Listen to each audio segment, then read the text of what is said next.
Von starts giving Quando the beats. Whatever. By the way, I'm going to tell you this right now. Some of these dudes have guns. The world was left in shock when new footage of King Von's final moments hit the internet. We all knew Von had that heated altercation with Quando Rondo before the shots rang out. But this new footage, it changes the whole game, and trust me, the details are straight up chilling. Let's break it down. The night everything changed. Yo, on the night of November 5th, 2020, a 26-year-old Chicago drill rapper by the name of Davon Daquan Bennett, the streets knew him as King Von, was literally on top of the world, living his best life. His debut album, Welcome to O Block, had just hit the streets exactly 1 week prior, sliding in at number 5 on the Billboard 200. The whole project was basically a hood documentary dedicated to the South Side block that raised him, molded him, and damn near took him out more times than anybody could even keep track of. That night in the A, Von was doing what any rising star does, pushing his music, turning up to celebrate his momentum, and moving through a city that had basically become his second home base. What started as a regular night out was about to turn into straight tragedy outside the Monaco Hookah Lounge, a lit downtown spot known for late night vibes and celebrity pull-ups. And now, years later, new footage of that fatal run-in has resurfaced and gone crazy viral, bringing back all the debates about self-defense, street code, and that thin line between survival and catching a body that pretty much defines the world King Von came up in. To really understand why this footage hits different, you gotta understand the backstory. Feel me? Von and his OTF squad weren't strangers to having static with Quando Rondo's camp. Both these artists were moving in the hyper-competitive drill and trap lanes, where gang ties turned personal beefs into whole public spectacles. Von was tapped in with the Black Disciples through O Block, while Quando had his own connections to Savannah's street politics. Before November 2020, subliminal shots had been flying back and forth online, but nobody had really slid on nobody yet between the two crews. Von had just gotten off house arrest for some unrelated Chicago murder charges that would end up getting dismissed after he passed. He was in Atlanta deep with a big entourage, including OTF members and his manager. Quando Rondo, who was 22 at the time, was also in the city. Word is he was catching some Z's in a parked SUV outside the lounge after doing a performance nearby. Everything popped off rapid between like 2:15 a.m. and 3:30 a.m. on November 6, 2020, right there in the parking lot at 495 North Highland Avenue. According to surveillance footage that got leaked a few days later and broke down by everybody and their mama, Von's crew of roughly 10-15 deep pulled up to the lounge after hitting different clubs all night. They stepped in for a minute but bounced quick after peeping Quando's black SUV posted up nearby. What went down next would get debated for years to come. Folks close to Quando say Von's people ran up on them aggressive. Von's side said it was just an on-site situation over prior disrespect on the internet. The surveillance footage shows Von, who wasn't strapped and rocking a distinctive jacket, rushing at Quando by the truck. Von throws the first licks, connecting multiple times on Quando's head and body, while his crew jumps in, turning it into a straight mob beating. DJ Academics, who went through the footage frame by frame, broke down what happened after that. Walking, he's in front. There's individuals back here who have a weapon in their hand. There's guns. Von starts giving Quando the beats. When the scrap spilled out into the street, Timothy Lul Tim Leaks hopped out the whip. What came next flipped everything upside down. According to ballistics reports from the GBI, Leaks let off multiple shots. They estimated like 4 to 6 rounds from the pole. Lul Tim himself would later speak on exactly what went down in his own words. Well, you pull out and you shoot 4 times. Yeah, the gun jammed. Oh, the gun jammed? Yeah. After the 4th shot? Probably like the 3rd shot. The autopsy reports paint a devastating picture. No cap. Von caught 6 shots, 3 to the chest and torso that ended up being fatal, ripping through his lungs and major arteries, 1 to his right arm, 1 to his neck, and 1 grazing the back of his dome. He dropped near a black sedan, leaking bad. But the chaos was only getting started, fam. Off-duty and on-duty police pulled up within 90 seconds, lights going crazy. Cops let off like 10-12 rounds at armed suspects, trying to dip from the scene. Another OTF member, 34-year-old Mark Blakely, got hit and didn't make it. Lil Tim himself caught shots in the leg and arm. There were off-duty cops in the area, and they started shooting. Right. You end up getting shot twice? Right. Well, what parts of the body? I get shot and my right hip bone, and I get shot on my ass. The body cam footage that leaked in 2023 and started circulating again in 2025 shows the wild aftermath. 12 trying to lock down the scene, grabbing Boss Top, who keeps asking, "Is Von good? Is he alive?" while smoke and screaming fill the air. Paramedics rolled through, and Von, who wasn't responding and barely breathing, got tubed up on the spot and rushed to Grady Memorial Hospital. He got there in critical condition, but was pronounced dead at 3:17 a.m. from massive internal bleeding and organ failure. The whole situation, from the first punch thrown to the last shot fired, went down in under 10 minutes. 10 minutes, bro. That's all it took. The most wild detail from the new footage breakdown: one of Von's boys tried to finish off Lull Tim execution style after Tim was already hit and laying on the ground, but his blicky jammed. Academics laid this out straight up. Whether y'all know it or not, and this is one of Von's guys, this guy right here has a loaded gun. He walks over Lil Tim, he pulls the trigger, and I don't know, by the grace of God, his gun jams. He was gonna shoot Lil Tim directly in the head. This detail would end up being major in the court case that followed. Timothy Leaks caught a felony murder charge and posted a $100,000 bond in March 2021. But in August 2023, in a move that had everybody shook, Fulton County DA threw out all the charges, pointing to self-defense evidence from the video showing Von started the whole thing. When somebody asked him about that night and finding out he had smoked King Von, he kept it 100. When you did finally find out that it was King Von who died, how'd you feel? I was like, damn. If Brian did that stupid shit last night, his ass would have been alive.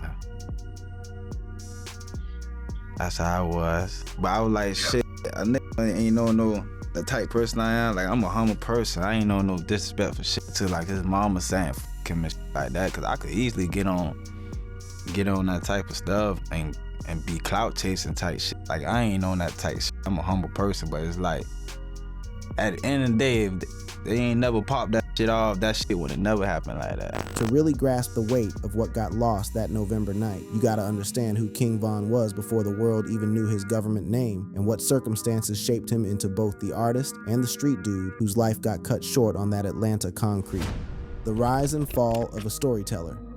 Davon Daquan Bennett came into this world on August 9th, 1994, in the Robert Taylor Homes on Chicago's South Side, a massive complex of project towers that would eventually get knocked down and rebuilt as Parkway Gardens, the spot the whole world now knows as O-Block. His childhood was marked by loss and violence from Jump Street. His pops, Walter Bennett, got hit in a shooting when Davon was only 11 years old, leaving him to get raised mainly by his mama Tisha, a hairdresser who was putting in mad hours just to keep food on the table and a roof over their heads. By his own account in interviews and his bars, the streets basically became his second parent almost right away. By 12, he was already out there boosting whips, not for kicks, but because he had to. Juvenile records that got unsealed later in court paperwork show his first arrest at 13 for having a pole on him. By 14, he was a regular at Cook County Juvie, going in and out for straps, robberies, and catching fades. The block Von grew up on, 6451 South King Drive, had a direct view of the very courtyard where O.D. Perry got killed in 2011. That body changed the whole neighborhood forever. Within days, everybody started calling the entire complex O-Block in his memory, and that name stuck for good. Even Chicago police reports and federal indictments use it officially now. Von officially clicked up around 2010, 2011 when he was 16. He became a Black Disciples member under the O-Block set, catching the nickname Grandson because COs and older heads locked up said he looked like a young David Barksdale, the cat who founded the Black Disciples in the first place. Between 2011 and 2014, Von was doing so many bids in Juvie and Cook County that he once told an interviewer he basically grew up behind them walls. It was during one of those stretches, a 3-year sentence for being a felon with a strap at age 16, that he first started taking the rap thing serious. Von himself broke down how he beat his most serious case. What's the story? What's your story? My story, shit, I just got out of jail for beat a body into attempts. I just beat. How you beat that? What you mean, I mean, you didn't do it clearly. But you love to throw young black boys in jail. Like jury, like, you know, like, you know, jury, yeah, look, you know. Went all the way, shit. The jury. Oh, you took it to trial? You gonna Yeah, beat it. for You gonna beat it if you didn't do it. That's all. That's expensive too, to take it to trial and all of that. When he touched down in 2017, after beating that first-degree murder case, he was 23 years old, tatted up fresh, and carrying a rep that preceded him all across the South Side. Everybody knew who Von was before he even spit a single bar. The music breakthrough came through his day one homie Lil Durk. Von explained the connection like this. So what was your prior relationship with Durk though? Like how'd you guys become cool, and how'd you guys become so close? We off the block. He's just like how we is, where we from. We all real close, like, you see what I'm saying? So it's just one of the guys. He just happened to be rapping. The real explosion hit in October 2018 with Crazy Story. Within a week, that joint had 5 million views. Within a month, it went platinum. Critics who had been hating on drill as mindless started calling Von the Quentin Tarantino of rap. That boy was different. Von's flow was on some other level, no cap. Where most drill rappers be screaming over 808s, Von spoke barely above a whisper, letting the beat breathe between syllables so every single detail hit like a body shot. He broke down his unique approach. I was like, how do you explain that flow in particular that kind of helped you blow up? Gang, I don't know how to explain it. Just that's like my flow. That's the flow I make when I don't got no beat. You see what I'm saying? Because I made that song. I wrote it without no beat. His catalog came together quick as hell. Grandson, Volume 1 in 2019 peaked at No. 75 on Billboard 200. LaVon James in March 2020 cracked the top 40. And then Welcome to O Block, which dropped exactly 1 week before he got taken out, debuted at number 5 and would eventually go platinum. But Von's story was never just about the music. Real talk. Chicago PD homicide files got Von listed as the suspected shooter or direct participant in at least 7 bodies between 2012 and 2020. Only one ever made it to trial, the 2014 case he walked on. In interviews, Von never ducked from that reality. He embraced it. But do you ever get, is there any level of like worry that you might actually be like talking so much about 63rd that like one of the kids from that neighborhood is just gonna just go crazy and just decide that like, King Von's his enemy and he got to do something about it? What they gonna do? I don't know. Like, nah, they can't, man. You know how that shit go, man. Like, Just days before he got killed, Von addressed whether he had real smoke with NBA Youngboy and Quando Rondo. Game, man. Talk. Shit, it's telling. Shit, that's what you mean in the game, on the rap game. You telling, okay? That sick as bogus. What else? Yeah, it be just and then we choosing side. We like say you don't fuck with that nigga, but you a fuck with another nigga. But I guess he'll fuck with that nigga too.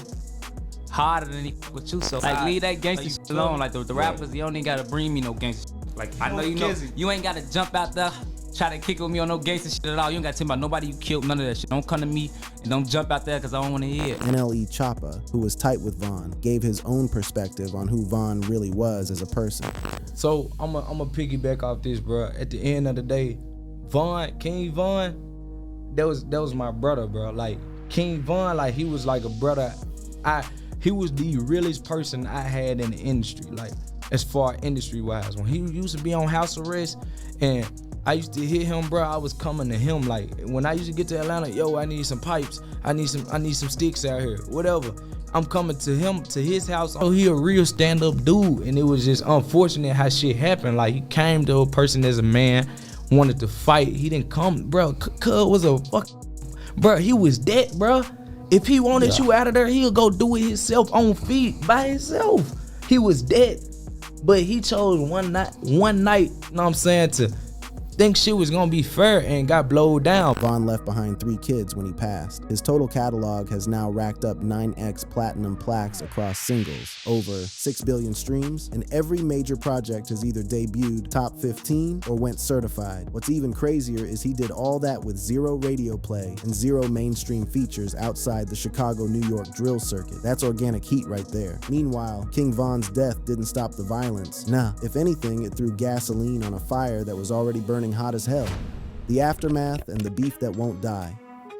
What went down on that Atlanta pavement in November 2020 kicked off a whole chain of events that would lead to federal indictments, million-dollar lawsuits, and more bodies dropping on both sides of a beef that ain't showing no signs of cooling down anytime soon. The biggest bombshell dropped on October 24, 2024, when the feds ran up on a private terminal at Miami Opa-locka Executive Airport and snatched Lil Durk right as he was boarding a G450 headed to Dubai. Homie was barefoot, still in his pajamas, when they threw the cuffs on him. 5 other OTF members got grabbed at the same time in Chicago and Los Angeles. The charges were absolutely crazy. Conspiracy to commit murder for hire connected to the August 2022 hit on Saviaya Lulpab Robinson, Quando Rondo's cousin, who got laid out at a Los Angeles gas station. The Fed's theory is straight to the point. King Von's death lit the fuse. Dirk allegedly put a green light on anybody connected to Quando Rondo or NBA YoungBoy's 4KT. When Quando's people touched down in Los Angeles in August 2022, Dirk allegedly gave the order for the hit, using OTF bread to pay the shooters, book hotel rooms, and rent the getaway whips. Key evidence from the complaint got people's jaws on the floor. OTF corporate Amex cards used to book 5 first-class tickets from Chicago to LAX, a $20,000 cash app drop to one of the shooters 2 days after the murder, and a 45-second jail call where Dirk allegedly says, "Tell Von, I got that for him." Dirk himself had previously spoken on his position regarding the whole situation. The whole situation that happened Listen, man, with Quando. How we live and how we go by it, and I'm speaking for the whole Chicago. You ain't there. Shut the. You weren't there. So you made a diss and said something about Von. That's why I don't with you. You ain't did shit. You did zero. In reality.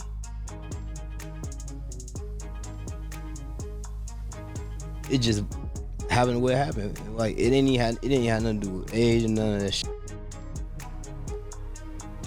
Von put the Floyd Mayweather on the mark, and that happened. That's a different situation. His situation, what did he do? Well, what did YoungBoy do for everybody want me and him think we want to kill each other? When somebody asked if he would still rock with artists who link up with YoungBoy, Dirk kept it 100. The legal fallout been hitting non-stop since then. In February 2025, you with anybody that harm my people, I can't fuck with you. I'm not into it with you. Like if I see you, I ain't saying like I'm finna kill you. This nigga, I just ain't gonna fuck with you. But it's music though, and they might feel like they don't have a pick a side. No, it's not music. It's Von. Cause that's what the whole situation about. Andrea Laquila Robinson, Lil Pab's mama, filed a wrongful death suit against Dirk, his manager, OTF Entertainment, and affiliated companies. The 67-page complaint basically says Dirk orchestrated the hit like he was planning an album rollout, but that ain't the only civil case. Breathing down OTF's neck, FBG Duck's family updated their October 2024 complaint to include Dirk's RICO situation, accusing Dirk of being actively involved in the August 2020 killing, allegedly knowing about Von's $100,000 bag on Duck's head. Meanwhile, the beef keeps playing out in public for everybody to see. In October 2024, YoungBoy's United Center show in Chicago got canceled over safety concerns. And in October 2025, during a tour stop in Atlanta, YoungBoy brought Lil Tim out on stage while performing I Hate YoungBoy, a move that a lot of people saw as straight up disrespect and provocation. Von's family still out here holding it down for his name. In May 2024, Von's sister Kayla B went off on a DJ for spinning YoungBoy tracks, calling some dude wearing YoungBoy merch an op weirdo. NLE Choppa spoke on the endless cycle of violence that keeps claiming young black men. But like, this cycle we in as black men is a never ending cycle. Cause at the end of the day, bro, we one person, we got one conscious mind. That's why when I'm thinking something, they might be thinking the same thing. Cause at the end of the day, out of us being black, white, Hispanic, whatever, we are a human being and we are one race. As of December 2025, Dirk's still sitting in MCC Chicago with his trial date set for October 2025. His assets, estimated around $8 million, been mostly frozen under asset forfeiture. The mansion in Buckhead, the fleet of Bentleys, OTF's main accounts holding $4.7 million, all of it locked up. Von's posthumous drops keep coming though. What It Means to Be King debuted at number 2 in 2022. Grandson hit number 14 in 2023. In June 2025, the album documentary hybrid Von the Final Chapter debuted at number 1, controversially using cleaned up snippets of the body cam leak as transitions between tracks. That move had fans divided, but it definitely kept his name in the headlines. The Parkway mural of Von got taken down on November 29, 2024 because of gang-related safety concerns, a symbolic end to a physical monument, even as the digital one just keeps getting bigger every single day. King Von accomplished in 26 years what most artists don't ever accomplish in 50. He turned the most dangerous block in America America into straight literature, made confession feel like entertainment, and died at the exact moment his legend became way too big to ever truly kill. The footage that's going viral right now, the body cam, the surveillance angles, the newly enhanced clips with better quality, they don't change what happened that night, but they force us to sit with it again, to watch a young man full of promise charge into a fade he thought he could win with the hands, only to catch a bullet that didn't give a damn about his platinum plaques or his Billboard debut. At the end of the day, the streets don't make distinctions between rappers and shooters, and King Von, who was always keeping it real about being both, paid the price that his own bars always warned about. Thank you for watching. If you enjoyed watching this video, click on one of the boxes playing on your screen to watch more similar content.